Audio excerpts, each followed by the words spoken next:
Hello everyone, welcome to all in study time channel. आपको पता है कि एनबीएस की हम प्रेपरेशन कर रहे हैं, PGT, NVS, KVS and other जो ईएमआरएस, ठीक है, या फिर नेट या सेट की बात करें तो ये क्वेश्चन जो है वो आपको हेल्पफुल रहेंगे। यहाँ लिखा हुआ है, आपको जैसे दिख ही रहा है कि इकोनॉमिक्स पीवाईक्यूज विद एक्सप्लेनेशन, ठीक है। तो इकोनॉमिक्स के जो है वो कुछ प्रीवियस ईयर क्वेश्चंस हैं विद एक्सप्लेनेशन जो है वो आपके लिए लाए हैं यहाँ पे, और ये आपके हेल्पफुल रहेंगे, चाहे पीजीटी एनवीएस का है पेपर है आपका, चाहे केवीएस का, ईएमआरएस का है, या फिर नेट या सेट का पेपर आप दे रहे हैं, ठीक है। तो चलिए स्टार्ट करते हैं ज़्यादा टाइम ना वेस्ट करते हुए। फर्स्ट क्वेश्चन है, विद एक्सप्लेनेशन क्वेश्चन हैं ये। Marginal revenue of a monopoly firm is less than the price. सबसे अच्छी बात ये है कि आपके लिए हिंदी और इंग्लिश दोनों में मिलेंगे ये, ठीक है। एकाधिकार फर्म का सीमांत राजस्व कीमत से कम होता है। अब जो मोनोपोलिस्ट फर्म होती है, पहले तो आपको पता होगा कि तीन तरह का जो है वो हम मार्केट स्ट्रक्चर मेनली बात करें तो हम पढ़ते हैं perfect competition, monopoly and monopolistic. Other भी होते हैं, ओलिगोपोली होता है, ड्यूपोली होता है, मोनोपोसोनी होता है, बायलेटरल मोनोपोली होता है, ठीक है, ऑल दीज।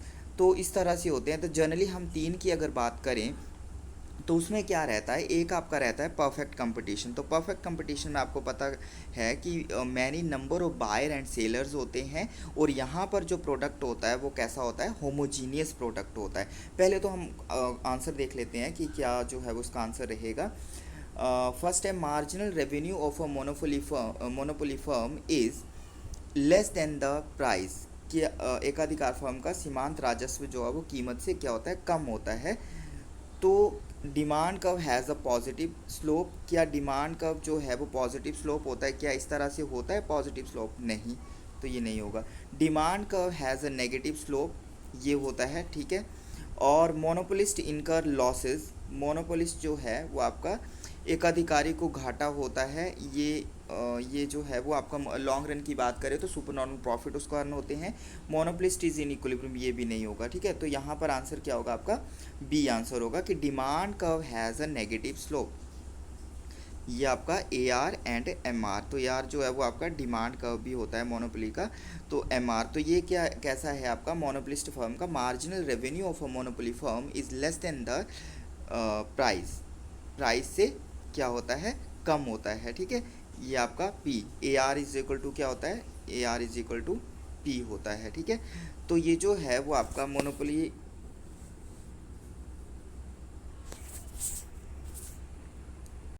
तो यहाँ पर आंसर जो है वो आपका क्या होगा, demand curve has a negative slope, B वाला, ठीक है।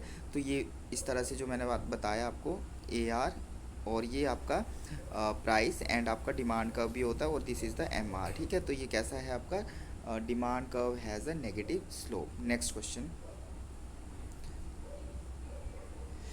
तो पहले तो इसकी एक्सप्लेनेशन देख लेते हैं थोड़ा बहुत। बी इसका आंसर है, marginal revenue and price relationship in a monopoly.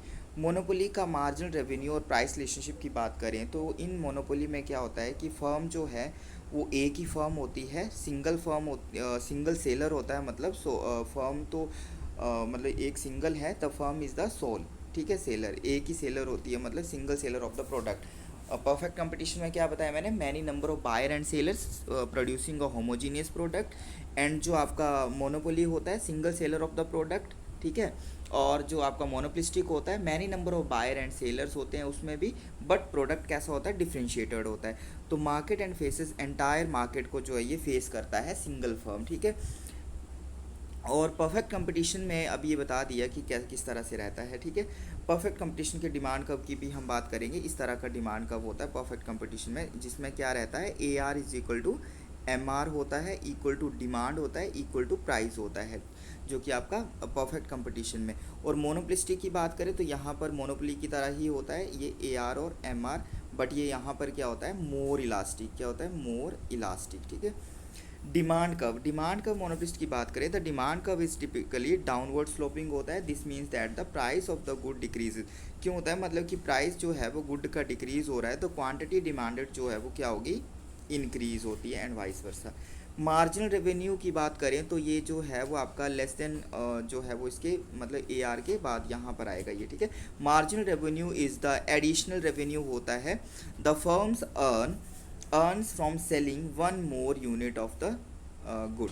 Margin revenue का क्या मतलब है कि एक एडिशनल रेवेन्यू है जो कि फर्म को एक एडिशनल प्रोडक्ट को जो है वो सेल करने से जो उसको रेवेन्यू मिल रहा है। Clear. Next is the price reduction impact की अगर हम बात करें तो वही चीज़ होगी कि अगर प्राइस कम होगा तो डिमांड क्या होएगी, इंक्रीज होगी। ठीक है। सो टीआर की बात करें तो टोटल रेवेन्यू को हम कैसे दिखाते हैं, टोटल रेवेन्यू जो होगा वो आपका TR equal to price into quantity होता है। ठीक है। एंड एमआर जो है वो आपका delta TR upon delta Q भी लिख सकते हैं, delta TR upon delta Q, या फिर आपका एमआर जो है वो T R N minus one. ठीक है। और ए आर जो है वो आपका टी आर अपॉन क्यू। तो इस तरह से जो है वो आपका ये तीनों ही आएंगे। नेक्स्ट है second question, for an inferior goods income consumption curve and Engel curves are. Income consumption curve और एंजल कर्व जो है वो इन्फीरियर गुड्स के लिए जो है वो कैसे होंगे। तो इन्फीरियर की बात हो रही है तो इन्फीरियर गुड्स के लिए जो है ये रहते हैं आपके नेगेटिवली स्लोप्ड। तो नेगेटिवली देखते हैं यहाँ पर कहीं है, ठीक है, बी वाला। तो नेगेटिवली स्लोप जो है वो इसका आंसर हो जाएगा। ठीक है।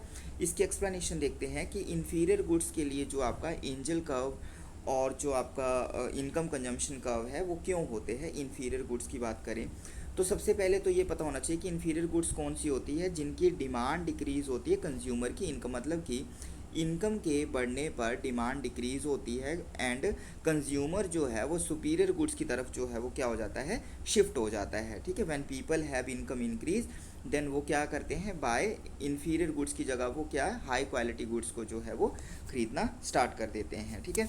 नेक्स्ट है इनकम कंजम्पशन कर्व की बात करें तो इनकम कंजम्पशन कर्व ये क्या शो करता है कि कंजम्पशन ऑफ डिफरेंट गुड्स के कंजम्पशन को बताता है। Consumption of different goods changes as, उसमें जो डिफरेंट गुड्स के कंजम्पशन में जो चेंज हो रहा है किसके कारण, कंज्यूमर इनकम चेंजेस, मतलब कि इनकम चेंज हो रही है और इनकम में चेंज होने के कारण कमोडिटी की डिफरेंट कमोडिटी के कंजम्पशन में जो चेंज हो रहा है बट प्राइस को यहाँ पर कांस्टेंट लेके चलेंगे। ठीक है। That is the income consumption curve उसको हम बोलेंगे। अब इन्फीरियर गुड्स के लिए अगर इसकी बात करें तो इनकम इंक्रीज होने पर कंजम्पशन जो है वो क्या होगा, इनकम इंक्रीज होगी तो इन्फीरियर का कंजम्पशन जो है वो क्या हो जाता है, कम। ठीक है, less. And the inferior good because they can afford better alternative, मतलब कि वो बेटर की तरफ शिफ्ट हो जाता है। स्लोपिंग की बात करें, slope of ICC for inferior goods के लिए तो कैसा होगा, ये नेगेटिवली स्लोप्ड होगा। ठीक है, ये लिखा हुआ है नेगेटिवली स्लोप्ड होता है। एंजल कर्व की बात करें तो एंजल कर्व क्या शो करता है, ये तो डिफरेंट गुड्स को बताता है इनकम और कंजम्पशन का रिलेशन, और एंजल कर्व भी क्या बताता है, show the relationship between the income, ये भी इनकम और कंजम्पशन का रिलेशन बता रहा है, consumption and the quantity of particular good. But ठीक है, income level of a consumer and the quantity of a particular good consumed, उसके रिलेशन को ये जो है वो बताता है।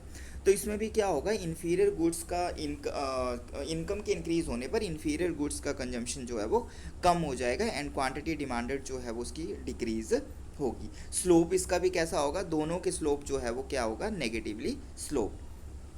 So by both curves are negatively sloped for inferior goods. So income consumption curve दोनों ही जो है वो इन्फीरियर गुड्स के लिए जो है वो नेगेटिवली स्लोप्ड क्यों होते हैं, बिकॉज कंजम्पशन मतलब कि आपका इनकम के इंक्रीज होने पर, कंज्यूमर इनकम इंक्रीज होने पर इन्फीरियर गुड्स का कंजम्पशन जो है वो क्या होता है, डिक्रीज हो जाता है, because consumer shift another high quality goods. ठीक है। So this is the cause. Next is आप देख सकते हैं यहाँ पर इसके डायग्राम, तो यहाँ पर क्वांटिटी ऑफ, अगर हम इनकम कंजम्पशन कर्व की बात करें तो यहाँ पर क्वांटिटी ऑफ वाई कमोडिटी हम दिखाएंगे और यहाँ पर क्वांटिटी ऑफ एक्स कमोडिटी। ठीक है। तो यहाँ पर डिफरेंट गुड्स का बताया मैंने कि इनकम कंजम्पशन कर्व जो है वो आपका डिफरेंट गुड्स के साथ, तो ये आपका जो है वो ये this is the price line and this is the IC indifference curve है, और इनका ज्वाइन करने से ये जो आ रहा है आपका आईसीसी कर्व है ये। क्लियर। अब यहाँ पर जो है वो पर्टिकुलर गुड्स, जो एंजल कर्व है वो क्या बताता है, किसी पर्टिकुलर गुड के साथ। सो इनकम यहाँ पे आएगी वर्टिकल एक्सिस में एंड हॉरिजॉन्टल जो ओ एक्सिस में जो है वो आपका क्वांटिटी, एंड इनकम के इंक्रीज होने पर ये एक्स, इनकम के इंक्रीज होने पर ये किसके लिए, आपका नेसेसिटीज़ के लिए है। ठीक है, नॉर्मल, तो इसीलिए ये क्या आ रहा है, ये पॉजिटिव आ रहा है। ठीक है। इन्फीरियर के लिए ये नहीं है, इन्फीरियर के लिए कैसा होता है, negatively sloped. Clear.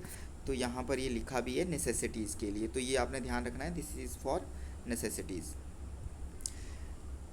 Next question, the classical economist focused on the role of money as, शास्त्रीय अर्थशास्त्रियों ने धन की भूमिका पर ध्यान केंद्रित किया है। जो क्लासिकल इकोनॉमिस्ट हैं उन्होंने फोकस किया है on the role of money. Classical जो है वो क्या बताते हैं, money as a medium of exchange. तो मनी जो है वो क्या है, मीडियम ऑफ एक्सचेंज है। तो यहाँ पर कहीं दिया है money as a medium of exchange, medium of distribution, धन, ये वेल्थ, ये वाला नहीं आएगा, this is the first medium of exchange. तो इसकी एक्सप्लेनेशन देखते हैं। A is the correct answer. Classical economist में लाइक आपका एडम स्मिथ हो गया, डेविड रिकार्डो, जे.एस. मिल, इन्होंने फोकस्ड किया है कि मनी जो है, सेवरल की aspects of the money, the money is a primary role as a medium of exchange. So the medium of exchange है मनी, दैट मीन्स कि आपका जो मनी है वो ये फैसिलिटेट करती है, ट्रांजैक्शन को फैसिलिटेट करती है, एंड आपका eliminating the need for the coins, मतलब कि जो आपका हमने पढ़ा था बार्टर सिस्टम में, जो कि हमारी कोइंसिडेंस और वांट की जो प्रॉब्लम आती है उसको एलिमिनेट करती है, और बार्टर सिस्टम को जो है मनी क्या करती है, कम करती है, और मनी के थ्रू जो है वो एक्सचेंज होगा। अगर हमने अपनी कमोडिटी को मनी में ट्रांसफ़र कर दिया, मतलब कि कमोडिटी सेल करके मनी रिसीव कर ली, then from that money we can purchase another goods. Clear. So the importance in classical की बात करें तो यहाँ पर जो है वो आपका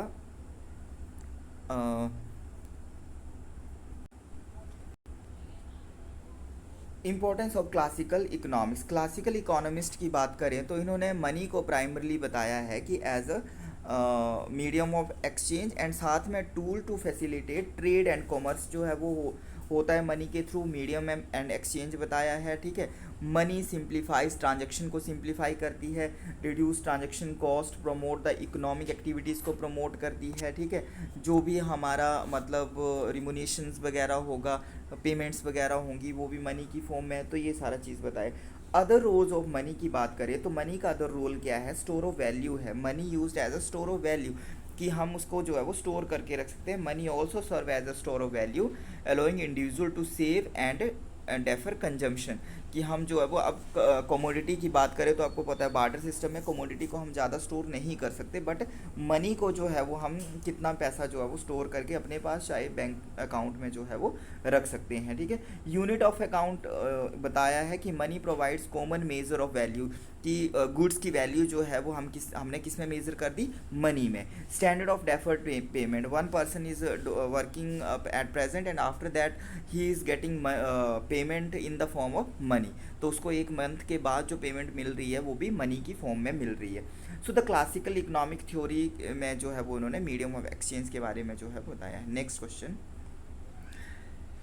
क्वेश्चन फोर्थ है, if the demand for money is perfectly interest in elastic, the LM schedule will be. अब डिमांड फॉर मनी जो है वो परफेक्टली इलास्टिक इस तरह से हो गया, इन इलास्टिक जो है वो इस तरह से हो गया। तो परफेक्टली इलास्टिक यहाँ पर इन्फिनिटी तक होगा, यहाँ ज़ीरो होगा। ठीक है, तो यहाँ पर जो है यदि पैसे की मांग जो है वो पूरी तरह से ब्याज बेलोचदार है तो LM कर्व जो है वो आपका कैसा होगा। तो यहाँ पर जो है वो LM कर्व की अगर हम बात करें तो LM कर्व जो है वो it will be vertical line. ठीक है, तो ये वर्टिकल लाइन होगा। Why it will be vertical line, so देखते हैं, answer is D, LM schedule and demand for money. अब दो चीज़ें हैं, एक आपका IS और एक LM। तो IS जो है वो आपका डील करता है गुड्स मार्केट से, और LM जो है वो डील करता है आपका मनी मार्केट से। ठीक है, so the LM curve represent the equilibrium in the money market में, इक्विलिब्रियम को बताता है where the demand for money equals to the supply of money, and it is typically plotted with the interest rate on the vertical axis, पर interest rate बताएंगे हम ऐसे करके vertical, and the level of real income जो है वो यहाँ पर ऐसे करके, या फिर आउटपुट जो है वो हॉरिजॉन्टल एक्सिस पर हम बताते हैं। The shape and slope of LM curve depends upon the relationship between the demand for money and interest rate, मतलब कि इसकी शेप जो है वो किसके ऊपर डिपेंड करती है, रिलेशनशिप किसके ऊपर डिपेंड करता है, depends upon the demand for money and interest rate के ऊपर। So the demand for money जो है वो परफेक्टली इंटरेस्ट इलास्टिक की अगर हम बात करें तो demand for money is perfectly interest in elastic का मतलब ये है कि the quantity of money demanded does not change with change in the interest rate. मतलब कि इंटरेस्ट रेट में चेंज हो रहा है तो क्वांटिटी ऑफ मनी जो है वो चेंज नहीं हो रही है, वो स्टेबल है, ठीक है। In other words people demand for money is constant regardless for the interest rate. Money market equilibrium की बात करें तो अभी बताया कि मनी मार्केट इक्विलिब्रियम कंडीशन जो है वो money supply and the demand for money which the function of income. तो ये आपका इंटरेस्ट से जो है वो ये बताया है यहाँ पर कि L M curve depends upon the relationship between the demand for money and interest. और मनी मार्केट इक्विलिब्रियम की बात करें तो ये आपका जहाँ पर demand for money and supply of money जो है वो फंक्शन है किसके, इनकम। नेक्स्ट है यहाँ पर देखेंगे आपका जो कर्व है, this is the L M curve and this is the I S. अब आई एस और एल एम जो है वो क्या बताते हैं, केन्जियन मैक्रो इकोनॉमिक मॉडल है दैट जो कि डिस्क्राइब करता है the relationship between the market for the economic goods and money market. मतलब कि ये आपका बता रहा है गुड्स मार्केट को और ये आपका बता रहा है मनी मार्केट को, ठीक है। सो एल एम जो है वो demand for money, supply of money, investment saving and this is related with the goods market and this is related with the money market. Next question, Harrod Domar model of economic growth is based on the equilibrium between. जो Harrod Domar model है आर्थिक विकास का, हैरर-डोमर model किसके बीच संतुलन पर आधारित है, किसके बीच जो है ये संतुलन पर आधारित है।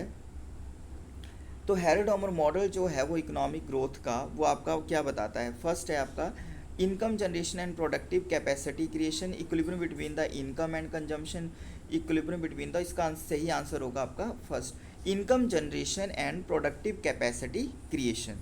तो इसकी एक्सप्लेनेशन देखते हैं, A is the correct answer and income creation and productive capacity. तो ये आपका जो है वो income generation and productive capacity creation. So the Harrod Domar model जो है क्लासिकल इकोनॉमिक थ्योरी जो कि डिस्क्राइब करता है कि इन्वेस्टमेंट जो है वो अफेक्ट करता है इकोनॉमिक ग्रोथ को, और ये क्या हाईलाइट करता है, relationship between the investment income generation, एक इन्वेस्टमेंट के बीच में, एक इनकम जनरेशन के बीच में, and the creation of productive capacity.